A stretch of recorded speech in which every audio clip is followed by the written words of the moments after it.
આપણે ગમે એવાની મદદ કરતા હોય છે દોસ્તો, હંમેશા માટે મદદને રૂપે અમે ના નથી પાડતા. પણ માણસો અમુક શું કરે છે કે ખાલી જોવા માટે જ આવે છે, માણસોની જોવા માટે. હવે આ માણસ ફસાઈ ગયો એટલે એની મજાક અને હસી મજાક ઉડાડો આવી રીતે કરી અને માણસો જ્યારે મદદની હલો દોસ્તો, નમસ્કાર. મેં હું અમૃતલાલ, તમારો ભાઈ આવી ગયો છું નવી કહાની કંઈક મોડ લઈને આવી છે. એના બારામાં આપણે થોડીક વાત કરશું અને બીજા ન્યૂ બ્લોગમાં તમારું સ્વાગત કરું છું. મેં હું અમૃતલાલ, દાહોદથી બિલોંગ કરું છું, ગુજરાતી ભાઈ છું તમારો. તો જરૂર જોજો, લાસ્ટ તક જોજો, પૂરો બ્લોગને પૂરો વોચ કરજો. જય હિન્દ, જય ભારત, જય આદિવાસી, જય જોહાર. મેં હું અમૃતલાલ. મારો પરિચય તો મને હું આપી ચૂક્યો છું. તમામ બ્લોગમાં હું મારા પરિચય આપતો રહું છું. નવી નવી વાતનો ખોજકાળ લઈને આવું છું, તમારે સામે હું મૂકું છું અને જણાવતો રહું છું હરેક બ્લોગની અંદર. તો આજે કંઈક કહાની નવો મોડ લીધો છે, એને લીધે થોડુંક આપણે હું તમારી જોડે શેર કરવા જઈ રહ્યો. હું કોઈનું નામ લેતો નથી, પણ મને જે જાણવા મળે છે એ વિશે હું તમને થોડુંક બતાવવા માગું છું. તો પૂરો વોચ કરજો. હવે અમે બીજા થોડાક મીટરમાં ઉલઝાઈ ગયેલા, અમારો પરિવાર અમે અને તમામ માણસો પાછળ આવે છે. એ લીલું છે અને અમે આજે 2 જણા થઈને બ્લોકમાં તમારું સ્વાગત કરી છે. જય હિન્દ. તો પૂરો જોજો, લાસ્ટ જોજો. અને અમારે ઘરે જે બી મેટર આવેલો એના પ્રોબ્લેમને અમે દૂર કરી નાખ્યો દોસ્તો. એનાથી વિશે શું સમજાવું તમને, કેમ કે હવે એને વિશે આપણે થોડીક ચર્ચા કરવાના છે. તો લાસ્ટ વોચ કરજો. હવે જાણવા એમ મળ્યું અને જણાવી એમ દઉં કે આમાં હું કોઈનું નામ નથી લેતો. આમાં એ લોકોનો પર્સનલ મેટર છે, પણ આપણે માથે થોડુંક શંકા આવતેલી દોસ્તો. એટલે ઘણા માણસો, અમુક પ્રજાતંત્ર એવા માણસો વિચિત્ર છે જેની નિયમિત કરે છે. ગામનું જે હક અધિકારો જેનામાં કરવામાં આવે છે અને પાવર હોય છે, એ માણસો એનો ગલત ઉપયોગ કરે છે દોસ્તો.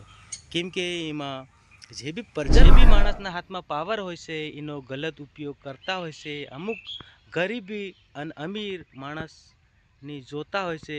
તો આવું નહીં કરવું જોઈએ. મારું એમ કહેવું છે કે ગરીબ કોણ અને અમીર કોણ એના માણસની તફાવતની જરૂર ના હોય. કેમ કે પ્રજાનો નિમિત્ત કરેલો માણસ છે. આપણે જ્યારે વોટિંગ આપણી પ્રજા વોટિંગ આપે તો તે નિમિત્ત માણસ થતો હોય છે.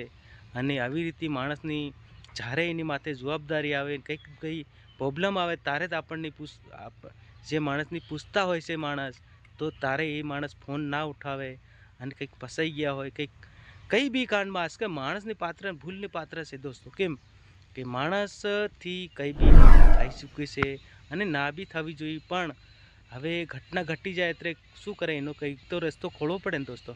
પણ અમુક માણસો, ગામના જે મેઇન માણસો હોય એ શું કરે છે, તે દિવસે ફોન નહીં ઉઠાવે અને ત્યારે એમ કહે છે કે અમારે આની કોઈ લાગે વળગે નહીં, તમે જેમ કરો એમ કરો. તો આવા માણસો મારી નાખવાના. અને આવી રીતે માણસોની બેદરકારી કરે અને માણસો મેઇન માણસો થાય ને આવી રીતે માણસ ઉપર વજન નહીં, એની મદદ કરવાની કોશિશ નહીં કરે, તારે એના આત્માની અંદર કેવું લાગતું હશે દોસ્તો, તમે વિચાર કરો.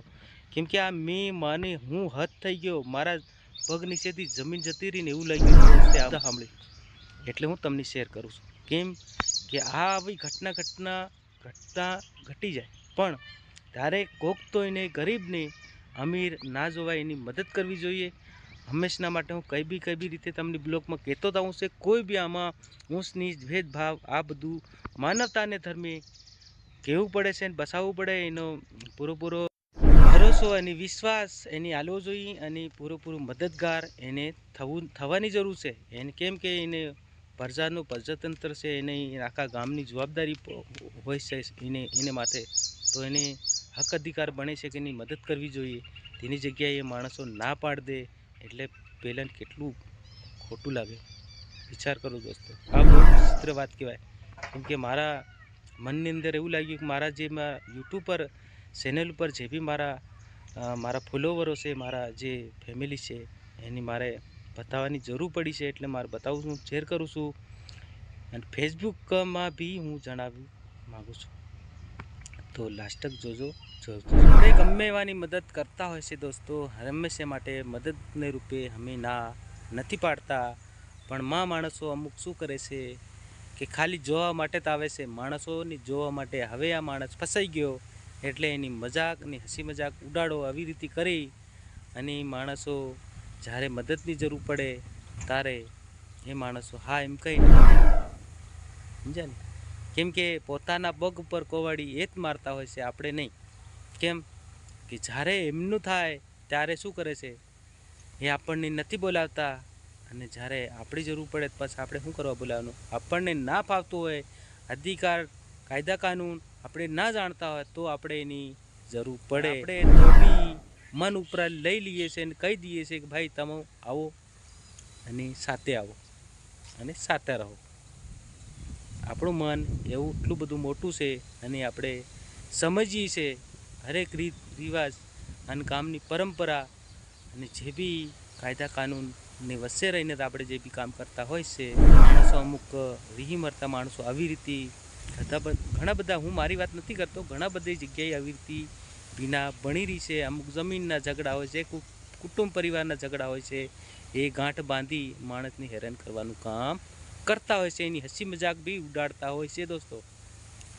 તો આવાથી દૂર રહેવાનું અને એની નજીક જ નહીં જવાનું. કેમ કે આપણે એની હાથે મતલબ છે જ નથી, શું કરવા આપણે જવું?